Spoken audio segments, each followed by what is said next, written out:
Welcome to the Nick Halaris Show. This is the place where we explore big ideas with people having a big impact on our world. I'm your host, Nick Halaris, serial entrepreneur, author, early morning riser, and seeker of truth and wisdom. Join me as we explore the journeys and discoveries of fascinating people who are literally unlocking the secrets to creating a life of both success and fulfillment. Each episode will arm you with insights, ideas, and practical perspectives on what it takes not only to be financially and personally successful, but also how to start having authentic impact on the world around you. Hi, everybody, and welcome back to the Nick Halaris Show. Our guest this week is Tyler Dickerhoof, who is an entrepreneur, a sort of serial entrepreneur, a podcast host. He has a really fascinating podcast called the Impact Driven Leader Podcast, and an expert on leadership. Tyler, welcome to the show. Thanks, man. I'm excited to be here. Yeah, me too, man. I've been looking forward to this conversation. When we met, several months ago, I had put this down on my list and finally we got it on the calendar and here we go. Yeah, man. I'm grateful to be in your presence. I'm grateful to chat with you and hopefully share a little bit of value, but more importantly, just have a conversation that I think is going to add value to people. And I know you're going to bring that. So yeah, man, let's do this. I was thinking of like all the different places. You've had such an interesting career arc. I've been, binging on your podcast and listening to your appearances, but here's where I want to start it. Like you, at this point in your life, you have sort of emerged, as a leadership expert, and you're putting a message around leadership out into the world. And I'm curious, how did you first get interested in leadership to begin with? Well, thank you for that. I think one of the realities that I've learned in life is often people don't think of themselves as special or unique or gifted because it's just normal to them. And it's someone from the outside pointing that out. So my desire to learn more about leadership really came from two functions. One, I've always been a person that loves sports. I can remember early in my professional career, I was a nutritionist for dairy cows. And part of what I did in that, I drove a lot. I lived in Central California, I drove a lot, and I listened to a lot of sports radio. Well, this was the one good thing that came out of sports radio. And at that point in life, Bill Belichick and the Patriots were just absolutely owning the football world. This was like 2004 through 2007. And what I realized is I'm a Cleveland Browns fan. And Bill Belichick was a Cleveland Browns coach. And he went 13-3. The next year he had a bad year. He got fired. The Browns left Cleveland. They went to Baltimore. And Belichick was out on his ear. And he went back to being an assistant from being a head coach. And then he was ultimately in New England. And I stopped and I took all that into consideration. I'm like, here's a guy who at that point was like the pinnacle of football coaches. And he was a guy who got fired and yet refound himself. And what he really focused on with the New England Patriots that I really grasped my hands around is he knew what he was unique and gifted at. And he talked to players and he led players like Tom Brady and all these great players they had at that point. And he said, just do your job. And that was one of those first moments of me understanding, oh, I have unique gifts and strengths. And if I hone that, if I don't let the other drama, the other issues, the other barriers that I'm trying to be what I'm not, if I allow what I'm uniquely gifted at, and if I do that, that has tremendous value. So that was kind of the first point. The next point was my wife and I got involved in network marketing back in 2011. Still to this day it's one of our core businesses in the health and wellness business. And as our business was growing, one of the things that I realized that my wife and I were uniquely gifted at is this idea of team building and leadership. And part of it was, her imposing it on me, but also understanding it's not about us.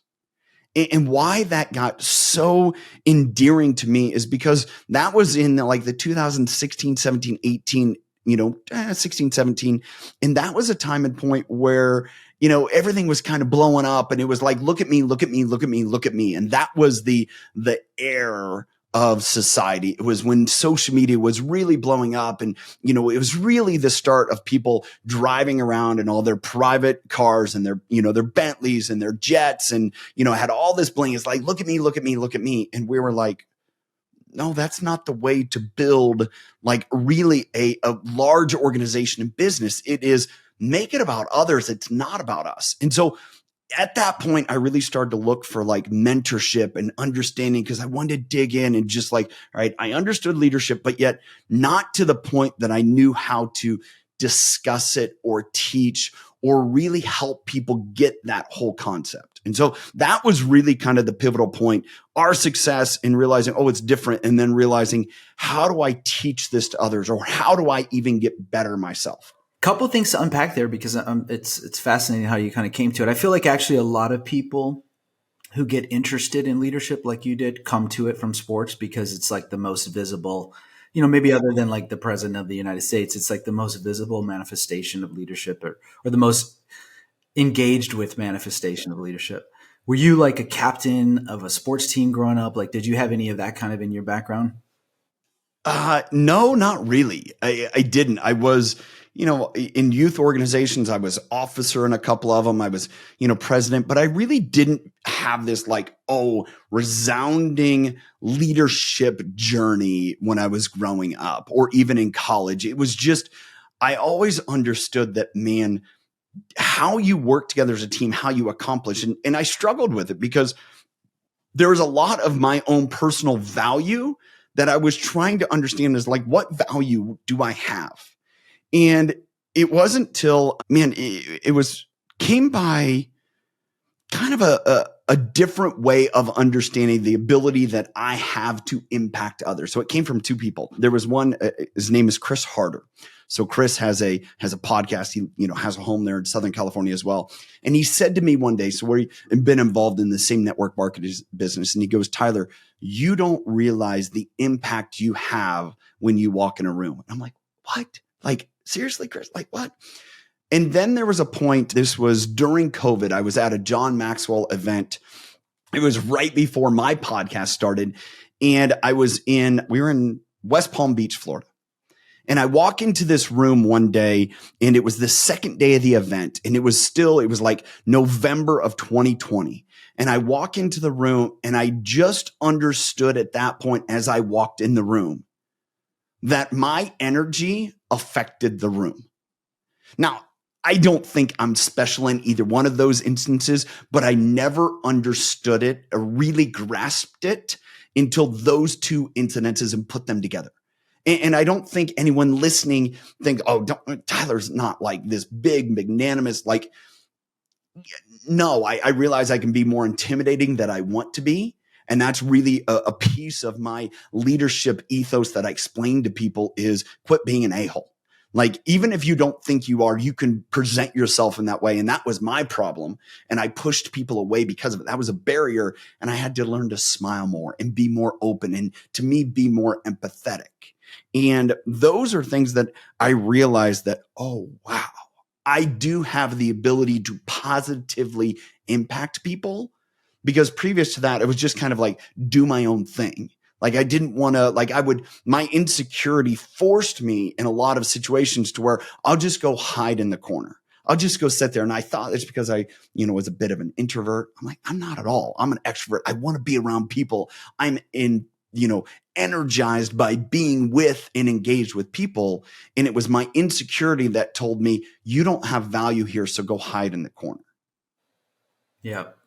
I think a lot of people, if they're honest with themselves, can probably relate to that. Anyone, I've met some people who are like naturally confident, like my wife. Like, I don't think my wife has ever had a moment of insecurity, but I think that's rare. Almost every other person on planet Earth has been like, had that moment. It sounds like you found a way to sort of overcome it. Like, when did you first realize you had this insecurity issue, and how did you overcome it? Oh man, it was through a lot of social interactions. I never really understood it, but I knew something was off. And for me, my insecurity shows, and it's actually a book that I have planned at some point. It's called Excuse Me, Is My Insecurity Showing? Because I think all of us have an instance where our insecurity, this mask, this armor, this barrier comes forth. And for me, it's usually in social situations where I'm trying to assert my value. And, oftentimes that would be like answering questions or just talking too much. And it just, to me, I realized, oh, okay, I said too much. And all of a sudden they're tuned out and they're like, get me away from this guy. And I had to come to grips with it. And I started to understand it's like, sorry. My insecurity is showing. And almost being as bold to say that. And what I've learned is when people can own, especially leaders, when they can own that their insecurity is showing and say, excuse me, my insecurity showing, everyone around them, everyone that interacts with them or everyone they lead goes, thank you so much for finally admitting it. Because we all know it's like hard. We all know it's difficult. We all know it's painful. We don't know what your insecurity is, but we know when it shows up. And so for me, it was really that understanding how that happened and then why it happened. And really that's what I lead people through with my Awaken the Leader Within course and roundtable, is going through that same process myself, is really understanding, hey, we all have value, but we have fears and insecurities which create these barriers and this armor that doesn't allow us to really show who we are. And those barriers are the limitations in our ability to lead and impact people. And everyone has them. There's no one. You think of the most dynamic, amazing leader in the world, right now. One of them in our world that took a little bit of a hit on the chin this last weekend, but Deion Sanders is really showing it. If you're a sports fan, you probably have seen that. If you're not a sports fan, you might have seen it too. And yet people are looking at him like, huh? But the amount of security and humility he displays, even people are like, oh, he's so boisterous. I'm like, no, he'll be the first one to tell you it's not because of me. Everything he shares is not because of me. And also, I was a broken person before I changed my life and realized it's not about Deion showing off. It's about I'm here to do something for a purpose. And to me, that is the example of a leader becoming secure in their insecurities and then making a tremendous impact. Yeah. I'm glad you brought up Coach Prime, because I was going to ask you a question about it, because I really feel like he's struck a nerve in a positive way. And what he's doing is actually a great example of good leadership. I mean, he's publicly out there talking about his struggles with drinking and using money as a crutch and womanizing and all this stuff. But then, more importantly, what he's talking about with his players, I believe from what I've seen that he's actually believes what he's saying, which is he cares about these kids. And you can kind of tell in the way that they're going. And some people can't look past sort of his showmanship, but underneath it is a serious human being who has the attention of not only his team, but actually a lot of young athletes who are thinking about their future. Hey, do I want to play with a coach like Prime who actually cares about my long-term success, or just go to one of these programs and if I get injured, I'm on the bench, or I just get cut from the team, I lose my scholarship? Prime is putting something different into the universe. So I think there's, as the thoughts are swirling, there's three things that I really kind of to bring up here. The first one is it's within the last year. I want to say it was earlier this calendar year. I happened to be watching a Bear Grylls, I think it's Man versus World or Man versus Wild, whatever. And he had Deion Sanders on the show with him. If you have not watched that, hopefully, Nick, you'll put it in the show notes. We'll get it, find it. That changed my opinion of Deion, Coach Prime. And it showed his humanity. It showed his fear. It showed his humanness. And I think this is what I read this morning. There was an article. It was by a beat writer who was in South Florida when Deion was growing up. And he said when Deion was a high school player, he was very shy and he was constantly player of the week in baseball, in basketball, and football. And basketball was actually, they say, probably his best sport. That's where he got the nickname Prime. And this writer was talking about how whenever they would interview him, it was just oh my goodness, here we go. We're going to get 2 words. This kid is so shy. He doesn't want to talk. And he said, when he went to Florida State, that all changed. And now you started to see this bigger than life Dion. Well, now it's kind of the mix of both. He understands being bigger than life and the amount of attention it's got to his players in his college that no one would have seen. But yet behind the scenes, when you see all this camera work, you understand he is engaged, connected, lifting people up, pouring belief into them, that it's like what every leader should do. In the last part of this, he is setting the standard for leadership in college football. He's setting the standard of what it looks like to be a leader in the transfer portal, in the NIL age, in the this is what matters to kids. And it's he talks about, we have very, very, very rigid guidelines. You either do it or you don't. And yet players are thriving in that. They love that environment where they know what they're being held accountable for and they're held accountable for it. They understand what the expectations are. And if they don't do it, they're not going to play. They're not going to see the field. But if they do it, they understand why. And just that clarity. The other thing is he's so consistent with the players from time to time. And even this last weekend when they got blown out by Oregon, he didn't come and no, we got our tail kicked. And you know what? We need to get back to work. And it's going to be a long season. So we can ride this emotional high, or we can say, hey, we're real and we got to get back to work. And then the last point is he cares so deeply about people. You've seen a couple of the interviews, whether it's 60 Minutes, whether it's, I saw one that someone was doing where he went to the big time booster in Boulder and he just engaged with this lady and made her a part of the team. Or if you see little excerpts of him interacting with his sons or other players, and he wants to know about them. He cares deeply about them. And you look at the success he had coaching high school to coaching at Jackson State, coaching now. And a lot of his peers realize this is not a fluke. The dude's pretty good. And I think that's what is upending so many other in college football and in other leadership spaces. They're like, is this real? Is this dude just a make-believe? And it's like, no, like when you get around people that interact with him, that he's grounded. He is real. And when you listen to him and when you see some even behind the scenes more, you realize you're not making this stuff up. It's real. So it's been so fun to watch. I agree. It's a breath of fresh air on the scene. And actually what's interesting about it is Coach Prime appears to be doing what a lot of the people that you interview on your podcast talk about, which is like, okay, to use the business analogy, like businesses exist to produce profits. But what's interesting about these sort of more enlightened leaders, some of the people that you've been interviewing, is that the companies that prioritize their people and care about their people are doing better, especially sort of through this COVID era and the post-COVID era where people are struggling to keep theirs. And Prime seems to be doing what a lot of your guests are doing, which is kind of cool.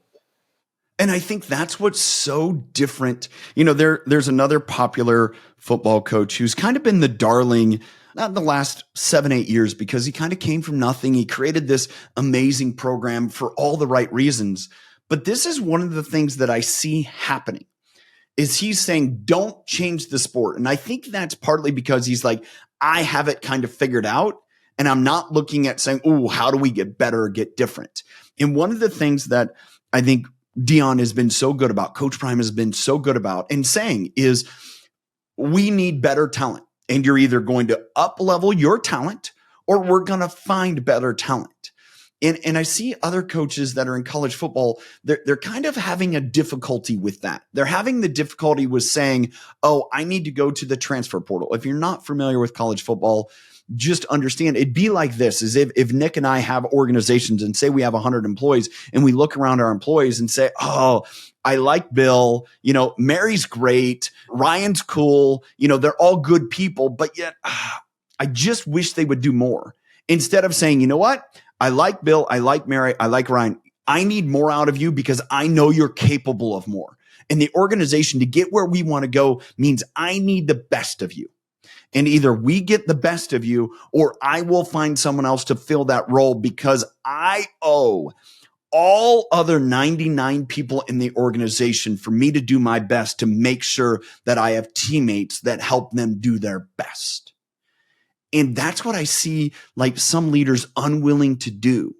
there's almost this, I committed to you. You came here to this university and I'm challenging you the best way I can, but you're kind of safe here. Instead of going out and saying, hey, I brought you here. I recruited you to this organization. It's been 6 months, a year, and you're not reaching the level that I think you're capable of, then I need to go find someone else that's either going to replace you or help you up level. And that's what I think Deion's doing, which college football isn't doing, but yet I think this is also comes back to the, I care so much about you that I'm not going to let you skate. I'm not going to let you underperform what I believe you're capable of. And that to me is what leadership is all about. I shared yesterday, I did put together a piece for the course I'm putting together. It's about caring as leaders. And, when we look at leaders and thinking, okay, do leaders really care about people? And I think that's been one of the great changes in our society is that, does a leader care about you or just care about whatever the profits, whatever you said? And this is the thing that I wrote and I put together. We must care about the people we lead because people will not follow a leader who does not care about them. You bring this up. I believe it. Coach Prime cares about his people, but he cares so much about his people that he's not going to let them just get by. He's either going to do it or I'm going to let you go somewhere else because I can't have you here because you're going to hold back everyone else from what their capability is. And that's what we're after. And man, that invigorates me because if someone cared so much about you, Nick, that they said, hey, Nick, I know what you're capable of. I will put you in the place. I'll put all the people around you to get there. And if you kind of take it for granted and they're like, Nick, sorry, dude, too bad. Next guy in. They're doing that not because they're being an a-hole. It's because they actually care. Yeah.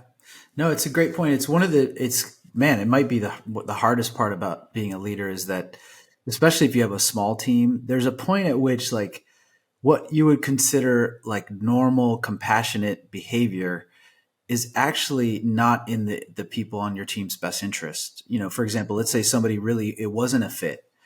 And they, no matter what, all the chances you gave them or whatever, there comes a moment where your obligations as a leader to the team require you to make a tough choice and have a tough conversation, whatever that may be. And that's actually really hard on small teams because you have friendships and relationships. It's hard to tell someone like, hey, you're not cutting it. But in the end, it's better for everybody. It's even better for that person probably who gets cut because then they have a signal like, okay, I can work on something. Well, you're not strung along. And I think we'll tap a little bit more into Deion. I don't want to overwhelm the conversation by it. But when he first went to Colorado and they had been 1-11 the year before, he was like, hey, there's the door. And people were like, well, he's like, you went 1-11. You were hired, you brought in by the last people. That wasn't good enough. So your expectation that you're going to be good enough just because you're here, well, that's the wrong impression. Let me just tell you, you're not good enough. Now, you can either get better or you can leave. And, those are your options. And there were kids that stayed. And there's a kid that, last year, I think Deion talks about this. He was like, 7th string, 2nd or 3rd string. And now he's a starter because of injuries, but he's done the work and he's gotten better. I think that also echoes in Alan Mullally. So Alan Mullally took over at Ford right during the financial crisis, and they were losing, I think it was a $16 billion a year level. And he walks in and he's like, okay, what's going on? And everyone's like, everything's awesome. Everything's awesome. And he's like, okay. And so this goes on a couple of weeks. It's like, no, what's going on? Where are the problems? And finally people started to share, but it took a long time to share because they thought they were going to get fired because of it. And he was like, great. And he starts applauding people for sharing that challenge they had and working together to fix it. But yet there was one executive who just wouldn't buy in. And Alan goes to him one day as the story is told in his books. And as he speaks, he's like, I love you. I appreciate you. I know you're trying your best, but you no longer fit here. So you no longer have a job here. So you have two options. You can either change or you can leave. And there was a podcast guest of mine, David Burkus. He shared this story because he'd just been speaking recently with Alan. And he shared that guy came back to him like 15 years later. And he said to Alan, thank you so much. That was the best thing you ever did for me. If I would not have left, I would have not grown here. I would have not had this opportunity. I wouldn't be where I'm at. And I think that's the level of compassion, of understanding. You do people a disservice when you string them along. Oh, I don't want to have the tough conversation, so we'll just kind of instead realizing that tough conversations, crucial conversations, really difficult, two things happen. You either grow together or you go. And to me, those are phenomenal things. Those are phenomenal results. We either grow together, meaning, hey, Nick, we're working together. It's not working. I don't, X, Y, and Z, all these other things. And you can either be upset with me or you can say, man, thanks for being honest. How do we get better together? Great. Now we're connected. We're doing this together. We can go at it. And if I'm willing to say it to you, it's because I do care. The people that aren't willing to have that conversation don't care. Or if you say, I'm sorry, I don't agree, and you're out the door, there's two things that happens there. Either you're going to learn it in the next spot, and or as an organization, we're going to be able to move beyond that. And that's what's so, again, you brought up, those are the hard parts of leadership. The leadership hard parts aren't figuring out which way to go, how to go, all those other things. The hard parts of leadership are dealing with the challenges that are like, this isn't going to go well, or I don't know how this is going to end up. That's the hard part. And through my experience, through the mentors, through the people that have shared with me, the more vulnerable and honest you are there, I think the better for everyone. It really is. We have to talk about this. I don't know how this is going to go, Nick. I really don't. I know it's a little twisting in me too. And when someone's willing to be that vulnerable and honest, I think two things happen. We understand it's real, but then also the opportunity for grace and mercy and compassion on all pieces. Well, that shows up, and then it's a whole different story. It's a whole different relationship from there forward. Hey guys, this is Nick. I wanted to take a quick break from the episode to share some exciting news. In addition to the podcast, I want to make you aware of some additional content we're putting out. And best of all, it's 100% free. Our Profit Plus newsletter consists of weekly insights about what it takes to find meaning in the pursuit of modern success. This is the place where we explore big ideas at the intersection of markets, business, politics, and life, as we seek to empower our readers to have an authentic impact on the world. If you're serious about finding fulfillment amid success, then definitely check out these additional insights. Just go to subscribe.nickhalaris.com. Again, that's subscribe.nickhalaris.com. Now let's get back to the episode. I'm glad you brought, I was going to ask you about what you said earlier, because you brought up this point about vulnerability, but it seems like in order to be the leader who could have those tough interactions, you really do have to be vulnerable all the time. You can't just be vulnerable in that meeting. Like, you have to have been vulnerable all the way so that when you come and sit down with that person and say those kind of words, that they actually believe you, rather than, be this sort of like ego-focused leader who's got perfectly shiny armor at all times. That's not going to help you. Yeah. There was years ago, I had a conversation with a guy. His name's Brad Lomenick. Brad has a book called H3 Leadership: Hungry, Hustle, Humble. He also has a podcast, similar name. And he shared this with me, and this was pre-COVID. And he goes, the modern CEO is not the person in the perfect suit, the perfect attire. Everything is perfect. That CEO doesn't work for people. The CEO is the one that stands in front of the room. Their button-up shirt, their polo, their black t-shirt, whatever it is, and throws their arms in the air. And it's like, I don't know if you can see this, but I'm sweating. My pits are sweating. I don't have all the answers. I don't know exactly how we're going to move forward from here, but I know this. I trust the people in this room that we collectively are going to make the right decisions and take the right actions. And it was that point that probably one lesson that impressed me the most is quit trying to think you have all the answers as a leader. And you mentioned this earlier, post-COVID, this change in leadership. And I think that's been the biggest challenge for people. It is coming from a time period where leaders knew all the answers. They were the classic Wizard of Oz. They knew everything. And instead, now we realize that, oh, no, they were just like the wizard. They were the puppeteer behind that didn't know anything. And the ones that can be honest about that instead of fooling themselves, trying to fool themselves and others, those are the people follow, right? Because they're like, oh, he doesn't think he knows it all. He's real. He's authentic.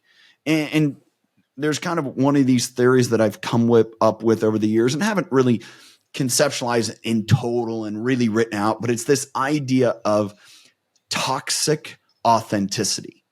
It's the person that just wants to be so, I would call it vulgar at times. They're just so in your face of, they're almost uber aggressive. And it's this, well, I'm just being authentic and this is the way I am. I'm like, no, you're being a jackass. You're being someone that people don't want to be around because it's just too much. Instead, say, I'm insecure. That's why I use that language. I'm insecure because I don't know how else to express my emotions and feelings. And so I get so almost over the top. And to me, one of the barriers that I've recognized is intensity. And so often I don't think leaders see that their intensity is a barrier. For me, intensity was the result. You asked, when we were getting ready, some of my previous stories. Maybe right now is a good time to throw it in. I grew up on a dairy farm in the Midwest, in Ohio. And when I was 14, I had a younger brother that died in a farming accident. And I'd driven over him.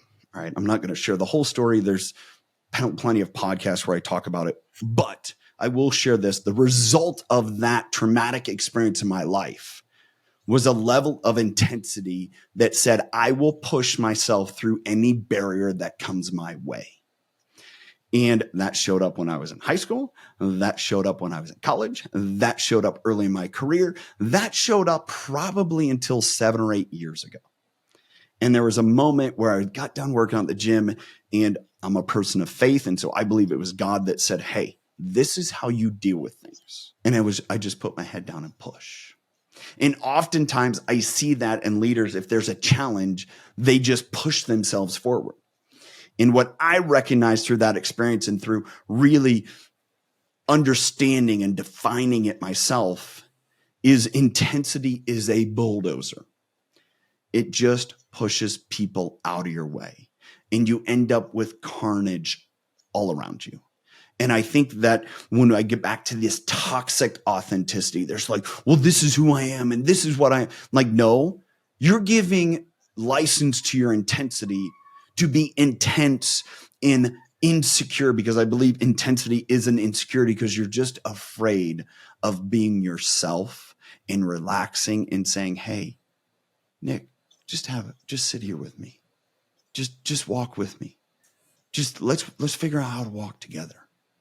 Because to me, that empathy, that solution of empathy of, as I define it, putting your arms around people and walking with them. If you're intense and you're dragging them, you're going to choke them. And if you're so intense that your arm is so tight, you choke them as well. And no one wants to get drugged through life. So why would anyone want to go with you if you're just dragging them? And to me, that's where it's really understanding that intensity can be a barrier. But when you look at it more as when you change that intensity to passion and compassion and just taking time to be with people, and I can get as excited as anyone. I can have those moments. But if I'm not smiling and making it enjoyable for people to be around me, I'm going to quickly find myself all alone. And that's not a way to lead. That's not a way to serve people. The intensity, I'm so curious. I mean, what a tragedy. I'm so sorry about what happened to you as a kid, man. That's crazy. Was the intensity a product of that moment where you're like, I'm never going to not be focused on the moment again? Is that how it manifested? Like you had made a mistake and you're like, I'm never going to make a mistake again? Or how did that come about? I think it was more, one of the things that I struggled with early in life is my value. I was a small little kid. I was smart. I was probably too smart and I relied on it. And that's what got me in trouble. And, I grew up on a farm in an area that was pretty rural, but yet I was an outsider because of it. It was a day and age where people looked at agriculture as kind of like, oh, you're a second class citizen. You're just, you don't, whatever. And so I always kind of like that fight in like what my worth is. And then that moment came, and whether I kind of packaged things together or sealed things off, and how do I get through this? I'm just going to force myself.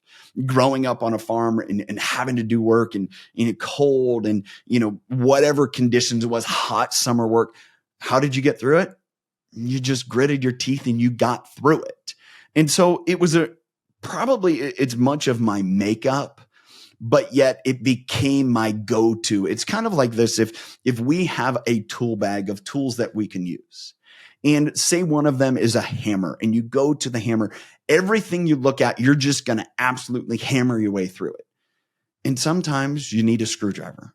Sometimes you need a saw. That hammer's not going to work. And yet that was the tool that I constantly went to and honed to where it just would show up and I didn't even realize it.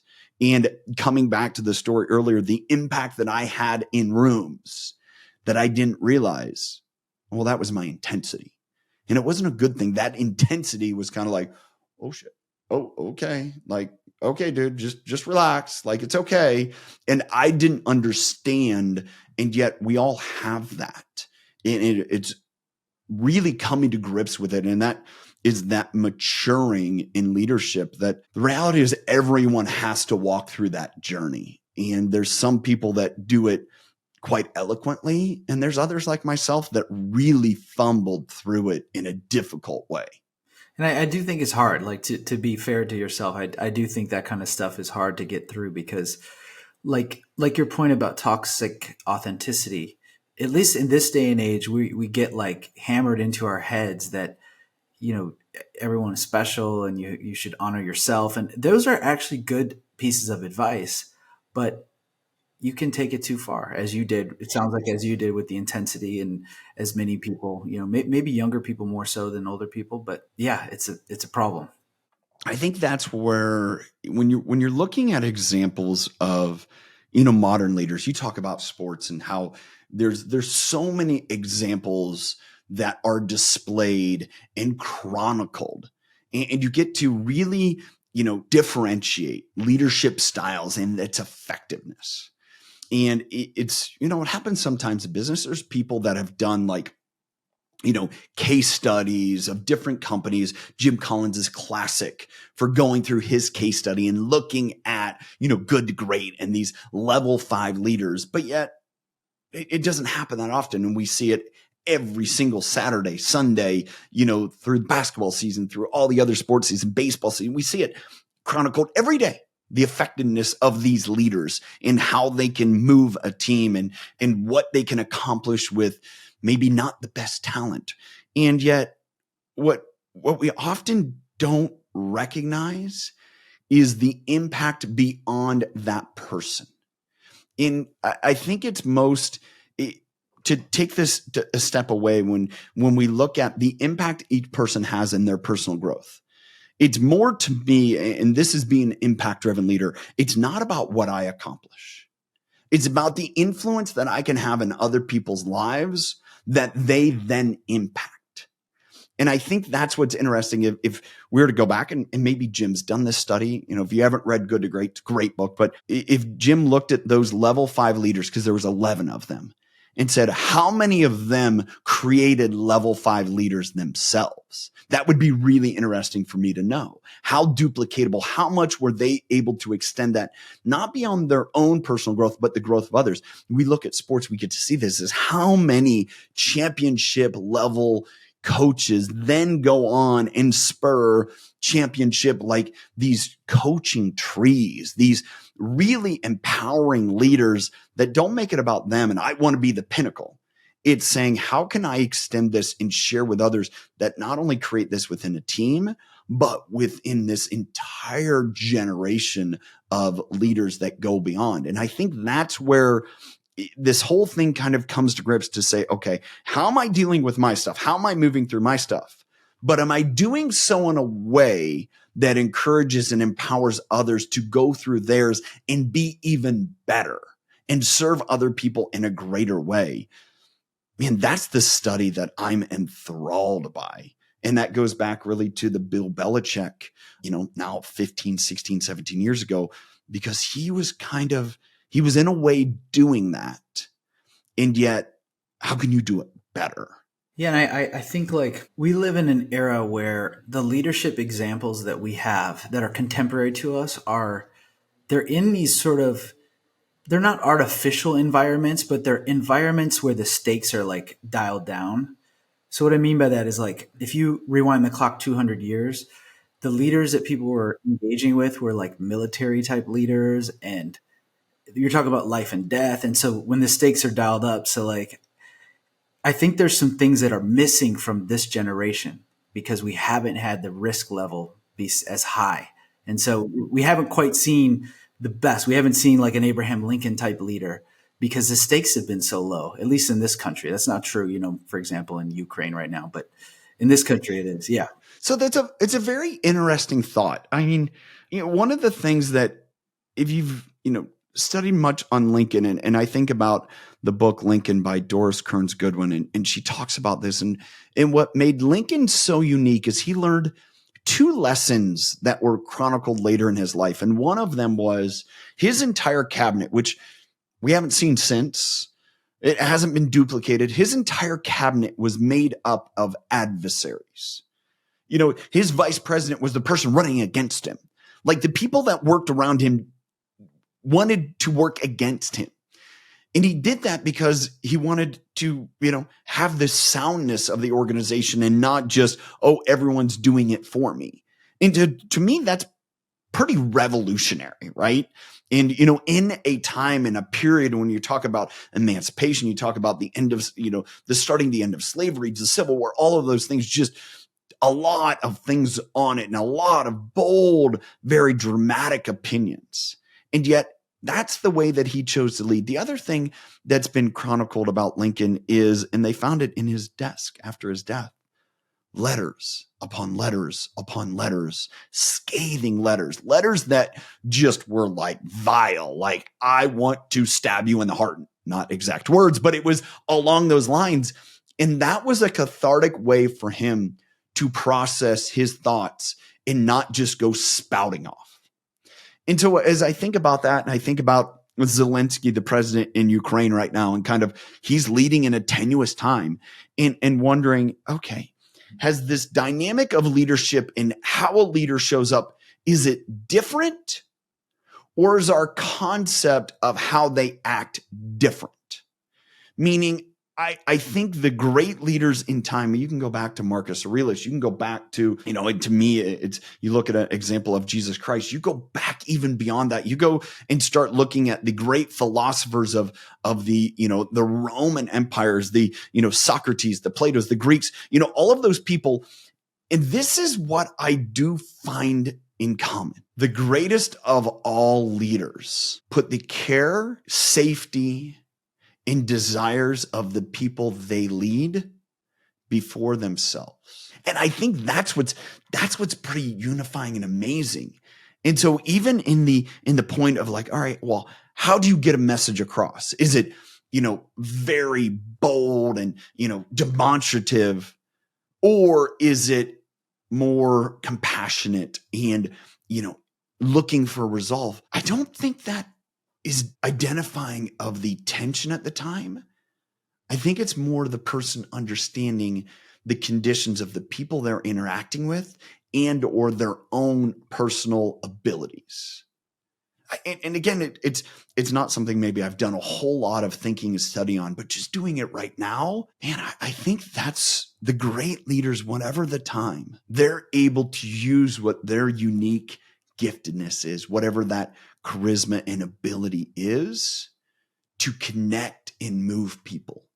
And sometimes that's being loud, that's being, very authoritarian, but yet the ones that do it and it made a big difference did so, as I mentioned earlier, where they always put the people and their desires and their interests before their own.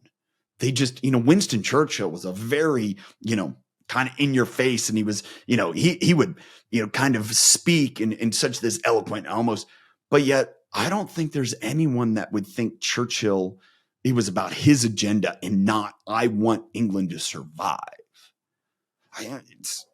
Man, I'm glad you made me think about it, because it's kind of actually, I want to go study more on it, because it's pretty cool to think about all those. It's a fascinating subject. Something I spend a lot of time thinking about. Like when I was younger, I was really intrigued by Alexander the Great or Julius Caesar, for example. And what they did, the way they demonstrated their care for their people is that they exposed themselves to the hardships and the dangers of the campaign. So like in both cases, they were like fighting at the front. And so that type of courage, like, was a signal to their people, like, okay, well, he's not just telling me to go attack. He's like right next to me. And that was like tremendous. Like it was like a level up for those armies, because they were so brave. It was wild. And like you fast forward to a more modern era or closer to modern era, you get someone like Lincoln, who's demonstrating that kind of bravery, but in a different way. It's a moral bravery. He's like, listen, we are going to overcome our hatred of,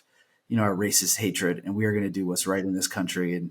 And he ultimately was killed for it. So it's the same kind of courage as an Alexander, but it manifested in a slightly different way. And like in our era, I feel like we're dying for something like that, like in our political leaders maybe, or, the business doesn't quite get there, because it's like at the end of the day, like someone's walking away with $100 million. Like even the best CEOs are still like extracting all the money out of these companies. So we're dying for that. I think Zelensky's probably the closest to that.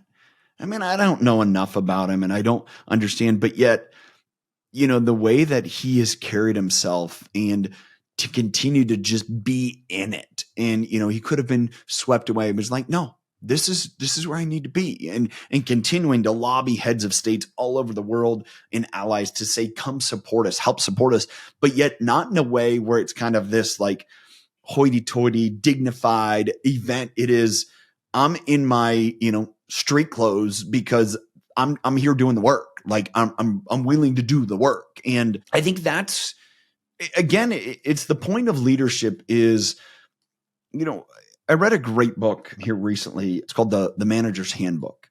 And the author, Dave Dodson, shared with me, he said, the great separator in leaders is them moving from personal performer to manager to leader. And that journey is, and it's been documented in many other books that, to go from personal performer to manager of 2 or 3 people, you can kind of force yourself to get through it. If somebody doesn't get the job, I'll do it. But then you move in that leadership role and you can no longer do that. And now you're looking at to say, how can I use who I am to influence and impact others? And I'm convinced of this, and I think the great leaders do it. And it is the ones that are willing to and able to use whatever function, facet, ability they have to connect with people. That's what influences them. And I think as we talk about these different leaders, you talk about Alexander the Great to, Julius Caesar, Marcus Aurelius to, Abraham Lincoln, you think of John F. Kennedy, you think of Churchill. And again, these leaders that are moving people, they connected with them at whatever level was their personal movement. And that's what people got behind. And it was usually a message, it was a vision, but it was like, hey, you care enough about me. I've read that during the, Depression, I believe it was Roosevelt, and he went on a train all around the country. And what that signified to people in the middle of the country that would never see this, great leader is that he would spend enough time to go through my town. And he was doing that to connect with people. And, even if you look at leaders today, the different organizations and the ones that kind of almost struggle are the ones that have put themselves in a different place to where they've disconnected. They've separated themselves so much from those that they work with that people can't feel like, oh, I can touch him. He's real, or she's real, or she gets me. She understands what I'm going through. And Kat Cole, she's now one of the executives at Athletic Greens. She was at Yum Brand. She was at Cinnabon, all those Hooters, so forth and so on. And in a interview that I heard, she goes, the number one role for a CEO, an executive, is to get as close to the transaction in your interactions as you possibly can. Meaning go have conversations with the people that are on the front lines, the people actually doing the work. They'll tell you the story. And if you aren't doing that enough, then you don't have an idea of what's really going on in your organization. And when people feel too far removed, then all of a sudden they think that the leader doesn't care about me. And I think we go back to some of these leaders and we talk about what did they do? They worked really, really hard at connecting with people, or they realized, oh, I have a barrier in connection because I'm, set apart or I'm different, whatever. I need to do whatever to break that down, but do it genuinely and authentically and not this, oh, I'm going to go for a photo shoot and think that's going to make it work. Like, no, I need to actually go do the work, be with the people. Let's take a quick break to hear from our sponsor. This episode of the Nick Halaris Show is brought to you by Metros Capital. If you're an investor looking for direct access to real estate investments, then we'd love to talk with you. Investment opportunities at Metros Capital balance financial returns and community impact. To learn more, contact us at metros.nickhalaris.com. Again, that's metros.nickhalaris.com. Now let's get back to the episode.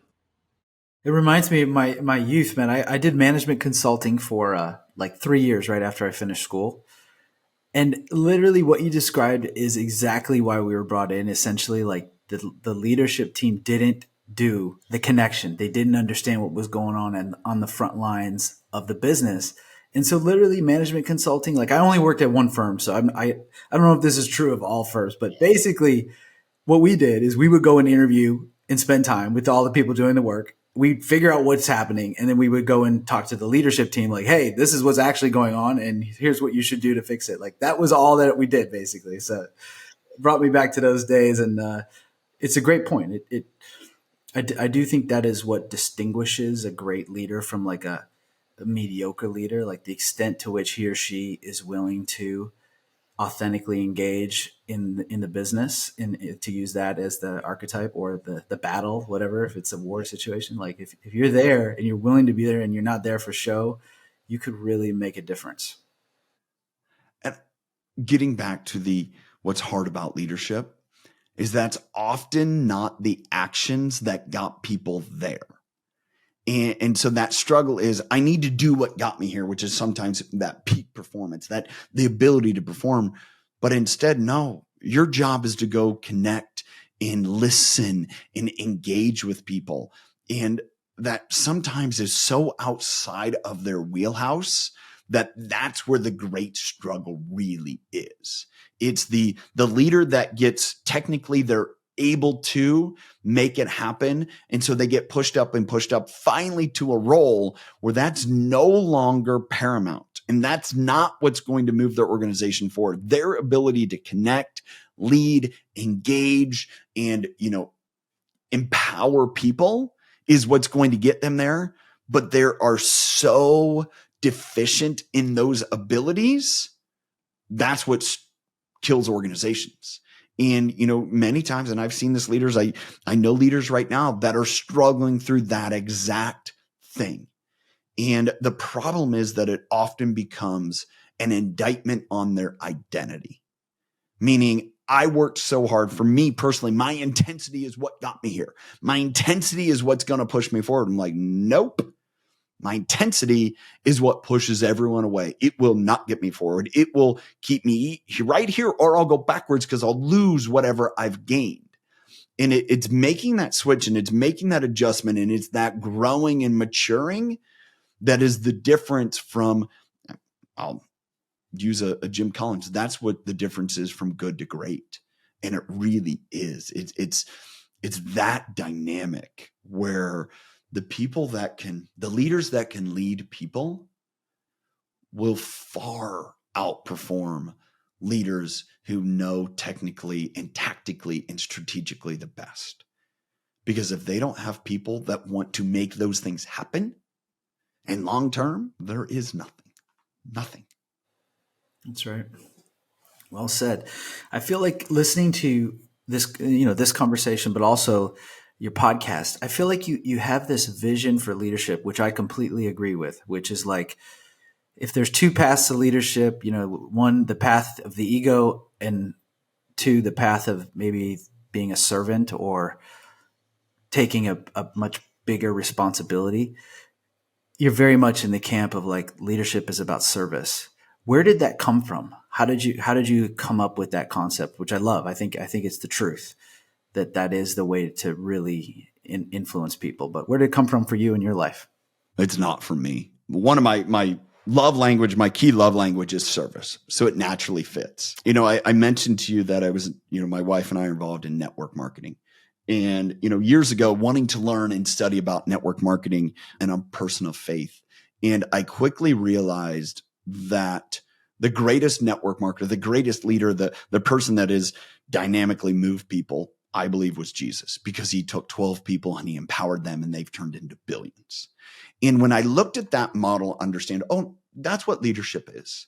And, I have people that mentors of mine. John Maxwell is someone who's absolutely, instilled that in me, and so many other examples of it. It's not an ethos for me, but this is what I think is unique. It's also unique to downplay my intensity and say that my intensity is the problem, and say I need to dial that back in order to lead better. Because if you look at me, I'm about 6 foot tall. I'm 200 pounds. I am a mini version of The Rock, or people will say I look like Jason Statham, or like the Robert Saleh, the coach at the Jets. I'm that's my makeup. And so when I have a really driven look, I can look very intense and, as people have told me, scary. And so when the message comes from me that no, intensity is the problem, and I need to be more compassionate and more empathetic, and that's what I think people are like, oh, well, that's a little different, because you don't look like John Maxwell. If you're familiar with John, the leadership author, he's this endearing, smiling, gray hair. It looks like a grandfather you just want to like sit and chat with. All right. That's not me.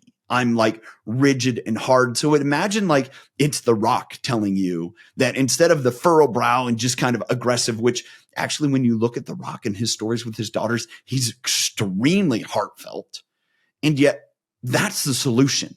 And it's not being more callous. It's not being, more demonstrative of I'm going to be in your face to get it done.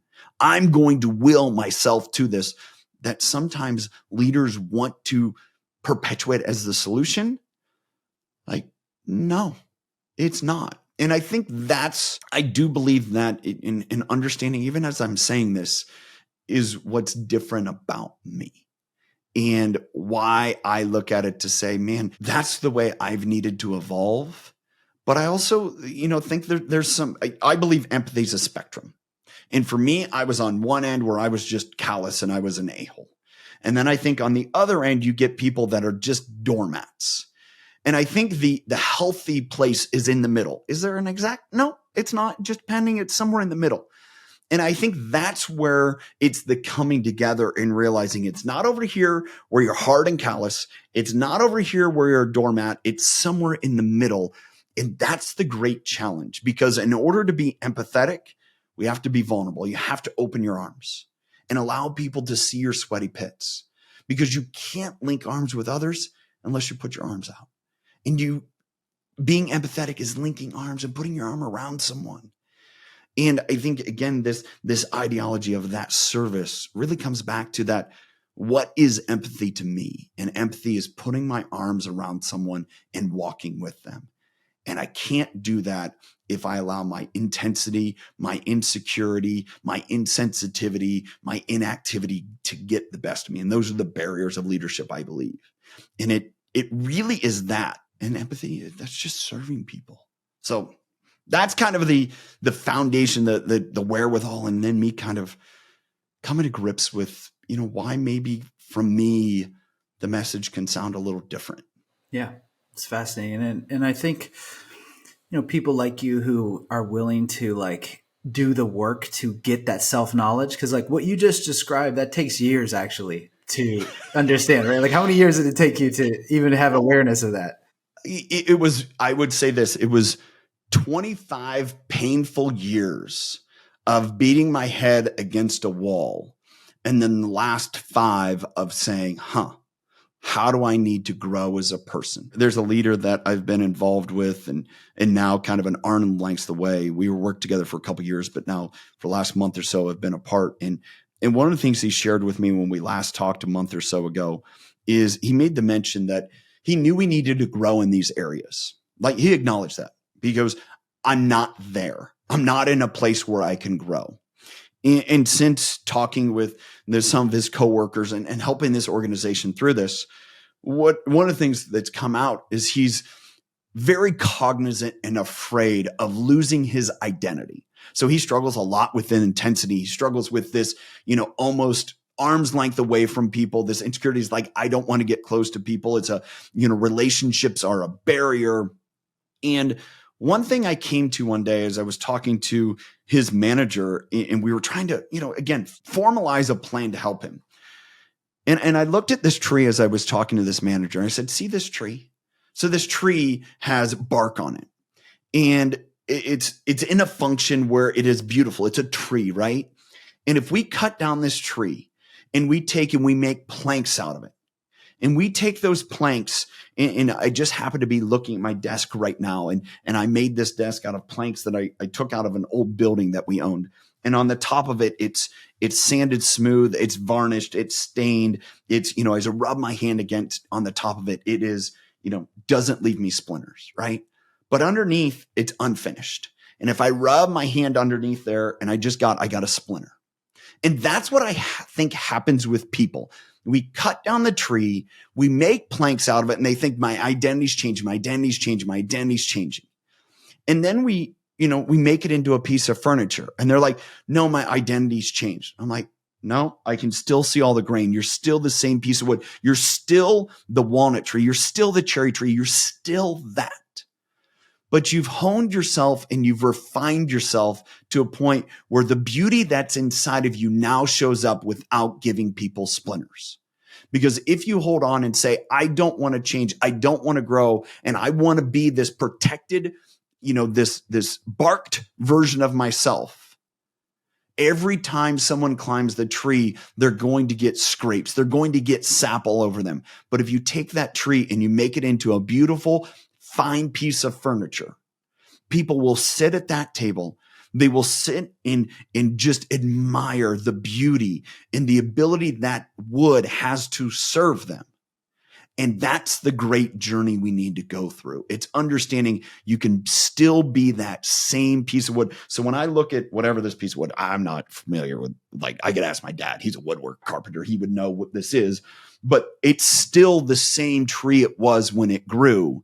It's now just sanded down and beautified and made perfect in this instance.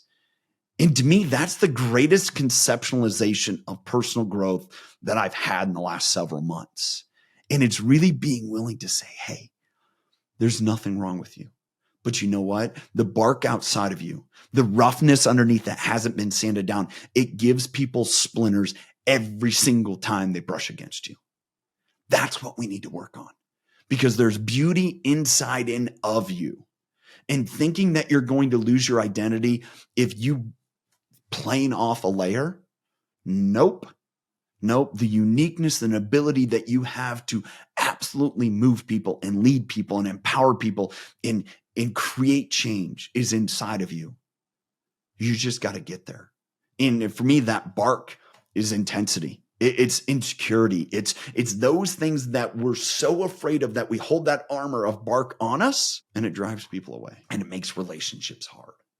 And all of a sudden we get into that, like, in some leaders, and I've heard this recently, is like, oh, they no longer want to listen to me. I've lost their voice. I'm like, well, that's on you, because there's too many people that have splinters from brushing against you. So go take some time, sand it down, put some varnish on it, be beautiful. I'm going to come full circle around. I think that's the person Coach Prime is today. He is a beautiful magnificent, ornate, still with blemishes, piece of furniture that at one point was a tree, and he's still that strong. And now all of a sudden people are coming to his table and they're eating and they're doing so much more. I like that analogy, man. And the bark is a great visual, because I feel like what happens to people, and you talked about this at the beginning of the conversation, everybody's basically at some point dealing with some kind of massive insecurity. And you develop this bark or armor, ego scaffolding, whatever you want to call it. And the task of adulthood, especially if you want to be a leader, the task of adulthood is to get rid of all that, because it's not, it was put there to protect like a more vulnerable version of yourself. And you don't need it anymore. Like, you may have needed it when you were 14, but guess what? You're 40 and you don't need it. And the people that you're leading, they certainly don't need it. They don't want to see that at all. They want to see the other side. Yeah. It's not unique, meaning it isn't just me, or it isn't a few other people. Maybe it's not even you, Nick. It's everyone. Everyone goes through that. And what I found is it's so many people.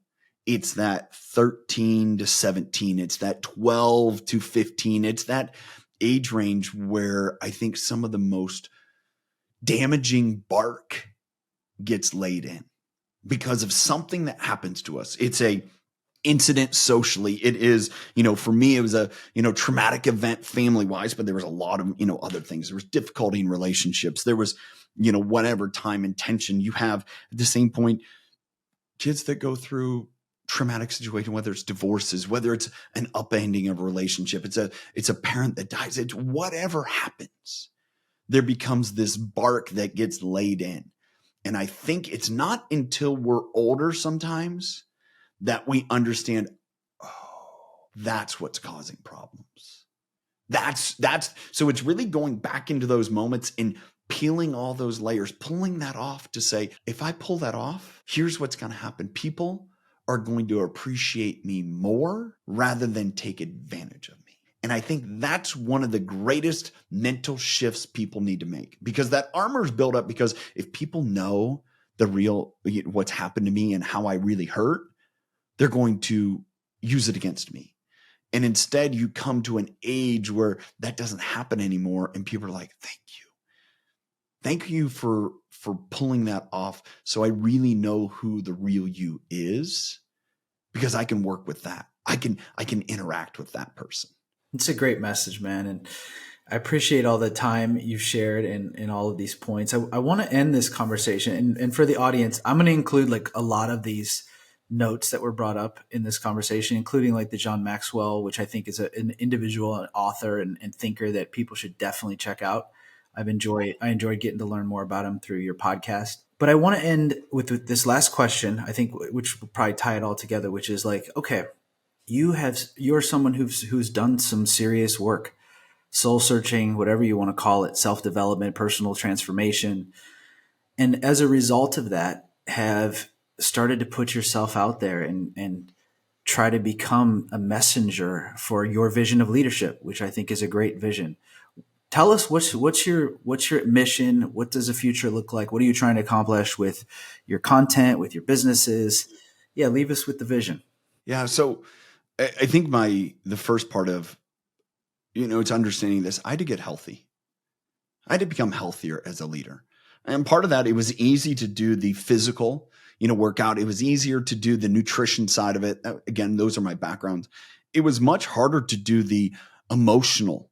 It was much harder to do the relational. And I think my great purpose is to help other leaders get healthy too. And really my main vision is we become into a world where the drive of being a leader is to serve others, to make an impact that goes beyond you. That's been said, a catalyst is one that creates change, but leaves nothing of themselves. I want to make an impact, meaning there's a piece of my fingerprint that's been left, but I want everyone else's fingerprints in it too, because that's what actually is magical and impactful. And so when I look at the reason I'm doing this is simply this. It doesn't make me emotional, but it chokes me up a little bit. is my brother's life had purpose. He died when he was 3. And part of that was, is if I look through this and I understand this journey and me, the ability to share and unpack and pull back all these things. Why? Because I believe that people deserve a leader that cares for them and helps them accomplish what they didn't think they could. That's a real driver. But also in that, I had to become healthy.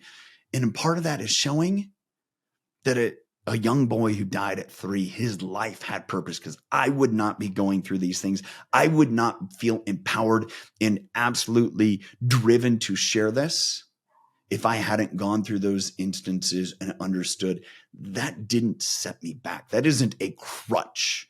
That's a reason to say, hey, if I've dealt with that, okay, maybe what you're dealing with is more dramatic, is harder, is more difficult. Okay, it's not a competition.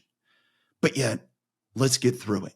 Let's figure out that doesn't need to define who I am as a person and or how I treat or lead other people. And that's my real drive, is to understand that I can do that, but the desire is to serve other people in that process and help them transform to be the leaders that they deserve to be for everyone that they lead. Wow. I understand why, that kind of vision would make you emotional. It makes it, in my view, it makes it, all the more powerful. It's powerful to begin with, but just the connection that you have with it, it's inspiring, and I'm pulling for you. I love what you're doing with your podcast, and I'm looking forward to continuing to listen to it and see what you come up with. I appreciate that, man. Tyler, thank you so much for your time, and look forward to maybe doing this again. Yeah, Nick, thanks so much. Thanks for inviting me, and thank you for you doing this, for you having a desire to serve people in a bigger way. Man, I appreciate it. Glad we're connected. Glad that Jeremy connected us. Thankful for the opportunity to be here. Yeah, me too. Thanks, man. Thank you for listening to the Nick Halaris Show. We hope you enjoyed the episode and would appreciate your help with spreading the word by sharing with your network on social. And until next time, remember, it's not about pursuing success to unlock fulfillment. It's about learning how to find fulfillment in the midst of success.